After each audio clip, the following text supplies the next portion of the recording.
دل میں برائی رکھنے سے بہتر ہے کہ ناراضگی ظاہر کر دی جائے۔ میں سب جانتا ہوں، یہی سوچ انسان کو کنویں کا میڈک بنا دیتی ہے۔ یہ دو باتیں اپنے اندر پیدا کر لو، ایک چپ رہنا اور دوسرا معاف کر دینا، کیونکہ چپ رہنے سے بہتر کوئی جواب نہیں اور معاف کر دینے سے بہتر کوئی انتقام نہیں۔ زندگی میں کبھی بھی اپنے ہنر پر غرور مت کرنا، کیونکہ پتھر چاہے پانی میں گرتا ہے وہ اپنے ہی وزن سے ڈوب جاتا ہے۔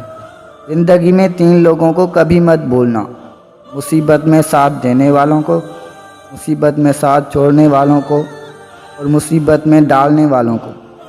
جہاں دوسروں کو سمجھانا مشکل ہو وہاں خود کو سمجھ لینا ہی بہتر ہوتا ہے۔ خوش رہنے کا صرف ایک ہی راز ہے کہ امید صرف اپنے آپ سے رکھو، کسی اور سے نہیں۔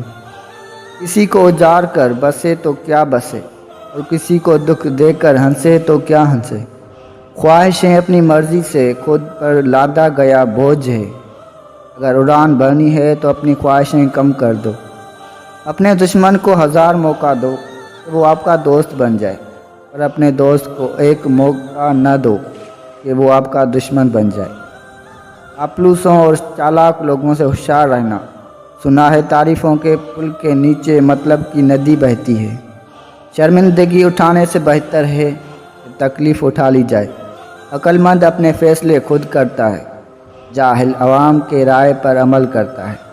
مقبول رائے دنیا کا سب سے بڑا جھوٹ ہے۔ ہو سکتا ہے کہ ہر کوئی اچھا نہ ہو، لیکن ہر ایک میں ہمیشہ کچھ نہ کچھ اچھا ہوتا ہے۔ کبھی کسی کا فیصلہ جلد نہ کرو، کیونکہ ہر نیک کا ایک ماضی ہوتا ہے اور ہر گناہ گار کا ایک مستقبل ہوتا ہے۔ عمر کے ساتھ حکمت آتی ہے، لیکن بعض اوقات عمر اکیلے آتی ہے۔ اگر آپ لوگوں کو سچ بتانا چاہتے ہیں تو انہیں ہنسائیں، ورنہ وہ آپ کو مار دیں گے۔ ایک اچھا دوست ہمیشہ آپ کے سامنے چراغ کھونپے گا، پیٹھ پیچھے نہیں۔ میں اتنا ہوشیار ہوں کہ بعض اوقات جو کچھ کہہ رہا ہوں اس کا ایک لفظ بھی سمجھ نہیں پاتا۔ عورتیں محبت کرنے کے لیے بنائی جاتی ہیں، سمجھنے کے لیے نہیں۔ 2 آدمی کھڑکی سے باہر دیکھ رہے ہیں، مٹی دیکھتا ہے، دوسرا ستاروں کو دیکھتا ہے۔ صرف ایک چیز جس کا میں مقابلہ نہیں کر سکتا، وہ ہے فتنہ۔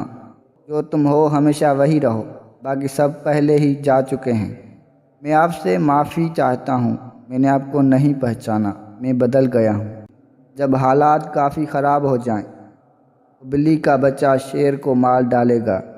ایک بہترین آدمی وہ ہے جس کا کوئی دشمن نہیں ہے اور اس کا کوئی دوست اسے پسند نہیں کرتا۔ عقل مند آدمی خود کو دنیا کے مطابق ڈال دیتا ہے۔